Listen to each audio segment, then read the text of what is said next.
Hello, everyone. My name is Nicole Scappy, and I work on the education team at the National Hemophilia Foundation. It is my pleasure to welcome you to NHF's Super 7 Storytime series. Super 7 is a children's book targeted to kids ages 8 to 12 with ultra-rare bleeding disorders, but everyone will find something to enjoy. The series will include various bleeding disorder community members who share a little bit about themselves and read a chapter from the book. Now, if you couldn't join us during NHF's Pajama Book Launch Party, please watch the party on our YouTube channel where Dr. Len Valentino reads the first chapter of the book. Please note every week NHF will publish a new video with a chapter reading from the book Super 7 for you to watch on your own time. You'll also notice our guests are in pajamas, and we encourage you to watch these in the evening in your pajamas too.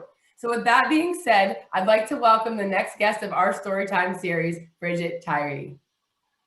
Hi, Bridget. Hi, Nicole. How are you? I'm so good. So excited to see you. Thank you so much for being here with us today. Thank you. It's my pleasure. I'm so excited to read chapter 8. We can't wait for you to read chapter 8. But before you do, I want the audience to learn a little bit more about you. So I'm going to ask you a couple questions, and I'll start off nice and simple. But what state are you from, Bridget? Missouri, the show me state, St. Louis. Do you know anything cool about St. Louis that you could share with us? Well, we have the arch. It's 630 feet tall. It was built in 1965, and it's the largest arch in the world. Oh my gosh. You can go all the way to the top. You've been to the top? Yes, you can go all the way to the top in a bubble. Oh my goodness. Well, ladies and gentlemen, boys and girls tuning in, it's a good goal to have to climb that. It's going to be on my bucket list.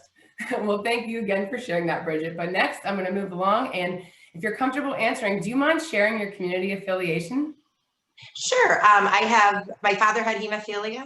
My son has hemophilia, and I have a niece with a platelet disorder, a sister who is a carrier with mild hemophilia. And then I get to jump out of bed every day and go to work for Gateway Hemophilia Association, which I love, love, love. Oh my goodness. Shout out to Gateway. I feel like we have a special guest on here, everyone, that is from Gateway too. So stay tuned for that person as well, if you haven't already seen them. All right. Very important question, Bridget. What is your favorite food or snack? Well, it's funny that you asked, because as we read, I brought little Oreo cookies here next to me. Oh my gosh. It may be half empty. Half empty. Well, ladies and gentlemen, it looks like Bridget is similar to some of our guests, and she keeps her snacks right on handy. So if she ever needs it, she can just Oreo you out. So if you're ever at an event, it looks like Bridget's going to have the Oreos. You know what I love? You put a little peanut butter on them, and then they're just to die for. I was just going to say, is there like something you might dip it in, like chocolate or peanut butter, but you kind of already, what about like peanut butter and sprinkles, or just peanut butter probably? You know, I'm not a Gordy fan. I love Gordy. I'm a fan of his, but I'm not loving the, birthday stuff. I like a little peanut butter with it, but I'd try it. If Gordy likes it, I would try it. Yeah. Fair enough. See, Josh, Gordy, Bridget might try your Oreos, your birthday cake Oreos, to be more specific. Well, thank you for talking about food with me. I love talking about food, but a little bit more of an important topic. I would love to know what the book Super 7 means to you. Super 7 is important to me because it's dedicated to all the people with a rare bleeding disorder. I've never known life without hemophilia. And I have a niece that I wanted to honor for this chapter 8, if I could. She has a rare platelet disorder, and there is no cure, and there's no medication for her right now. And so through this community, she has learned to become a wonderful self-advocate for herself and for others. So that's what this means to me. That is so incredible. And I love that you dedicated this to her. It just really warms my heart because, as you probably know from your family, living with an ultra-rare bleeding disorder comes with a lot of struggles. And this book is for those folks. So with that, I think I'd like to pass it off to you to read us the 8th chapter of Super 7. Bridget, would you do us the honor? I would love to. Thank you, Nicole. Chapter 8. I heard footsteps and a voice say, "Miss Jeanette, I need to talk to you." I opened my eyes. A girl that I sort of recognized was standing in the doorway. She had a plastic bag dangling from one hand. Abigail looked over at me and I closed my eyes again. I probably recognized her from one of the other seventh grade classes. There are some kids in that class that I've never met, girls mostly. Miss Johnette and Abigail moved behind the railed curtain in the corner of her office and were talking in low voices so I couldn't hear what they were saying. I took the tissue away from my nose and checked them. The bleeding felt like it was slowing down. I tossed the bloody tissues into the basket next to my school bag. As I grabbed more tissues from the box, I noticed blood from my nose had splattered all over my t-shirt.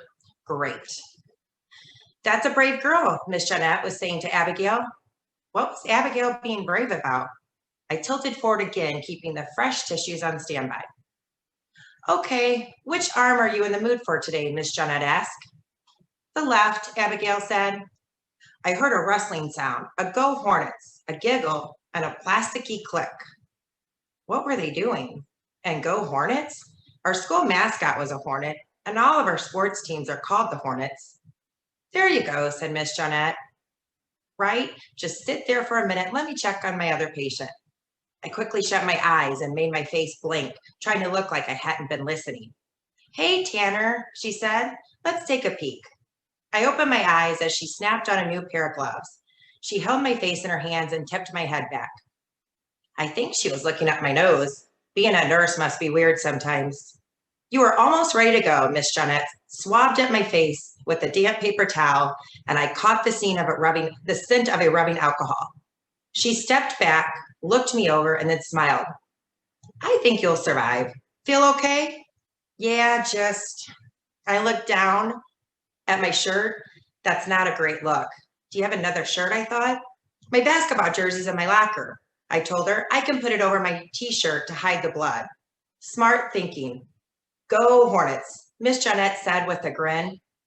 Okay, let me write notes for you and Abigail, and you can both head back to class. I followed her over to her desk where Abigail was waiting. She looked at my shirt. Did you knock a tooth out? She asked. Nosebleed, I said. Oh, she said, disappointed. Abigail, this is Tanner, Miss Jeanette said as she scribbled on 2 slips of paper. Abigail gave a little wave and I waved back. Miss Jeanette handed us each our slips. Okie dokie, back to class, both of you. And that's the end of chapter 8.